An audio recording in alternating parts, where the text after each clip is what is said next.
Hey everybody, David the AI Guide here on Saturday for episode 23.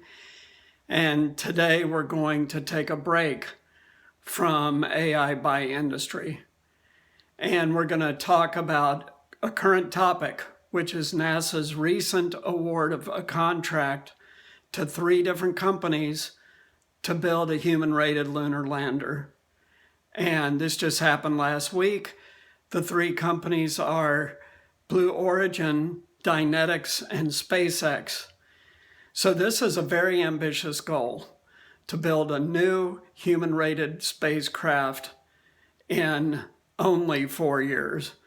To show you how ambitious it is, this coming week, SpaceX is expected to fly the test flight with astronauts of their Crew Dragon. And basically it took them about 10 years to get to this point, from the initial discussions with NASA to the award of the development contract and working with NASA through all of the human requirements and producing it, testing, unbelievable amounts of testing. So if it just took 10 years to get SpaceX's new Crew Dragon ready to go, how are they going to do this in 4 years? In my opinion, there's only one way, and it's something we've talked about before, and it's the convergence of what Peter Diamandis calls exponential technologies. So what are the exponential technologies at play here? The first one is AI, which is what our focus is. And AI is going to do a bunch of stuff in this scenario. First of all, this new lunar lander has to dock with NASA's brand new and not yet tested Orion spacecraft in the vicinity of the moon. That whole docking process is going to be driven by AI and sensors. Sensors is another exponential technology. The quality of sensors is going through the roof. The size of them is getting smaller and smaller. They're getting cheaper and cheaper and cheaper, and they're getting better and better in terms of quality. And this is being partially driven by the effort to develop autonomous cars, but it's also a lot of other things related to manufacturing, which applies here. So these sensors and AI are going to manage the docking of this lunar lander to the Orion spacecraft. AI will manage the descent of the spacecraft to the moon's surface and the return and the docking back with Orion that results in the astronauts being returned to Earth.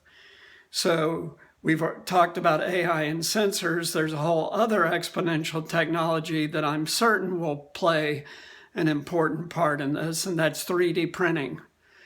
We've only talked a little about 3D printing. I think I did one episode on it and briefly mentioned it on another. But this is a technology that's going to change everyone's life completely in the next 10 to 15 years. We're going to talk a lot more about that in the future, but for today, the only way to get the precision manufacturing of a lot of the parts required for this human-rated lander done on time and to the standard required is 3D printing. So you can bet your dollar that all of these companies are going to be using 3D printing to some degree. I'm sure it will vary in terms of the percentage of total parts made by 3D printing for each of these different companies, but it's going to be a significant percentage, probably in the area of a minimum of 20% and possibly a maximum of 50%. That I'm not sure of, but that's just an educated guess. So we can see that exponential technologies accelerate things, right? We go from 10 years of development time to a projected 4 years. Now, it's quite likely that that 24 date will slip to the next year, maybe the year after. But still, let's say it takes until 2026, and they cut the development time on this new lander from 10 years to 6 years. That's still a huge reduction in time. So NASA is something really to keep an eye on now, because they have so many amazing things going on. First of all is the testing and certification of the new commercial spacecrafts. Not every spacecraft ever made until now was made by NASA. This is the first time in history that a private spacecraft has been made to fly NASA astronauts on it. Now, private spacecrafts were made before. Burt Rutan famously won the X Prize by going to space twice in a month, and that was mind-blowing at the time. No one thought it could be done. But this is the first time that NASA astronauts are going to be on a private spacecraft. By the way, also Virgin Galactic did it recently, last year, 2019, with private astronauts. So this is a time of great change in space. It's a fascinating field. A lot is going to happen in your lifetime. So just keep an eye on that. And we'll go back to AI by industry on Tuesday.